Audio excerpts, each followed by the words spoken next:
नमस्कार दोस्तों, मेरा नाम सूरज चौहान।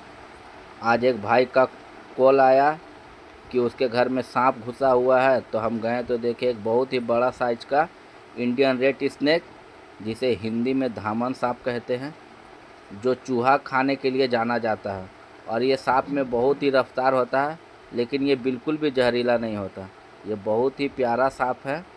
उसके घर गए, वहाँ से उसे पकड़े, जिसको देखकर उसके घर वाले बहुत डर रहे थे। तो हम बोले डरने का कोई बात नहीं है, बिल्कुल भी जहरीला सांप नहीं है। ये बहुत ही बिग साइज का है, पर यह बिल्कुल भी जहरीला नहीं है।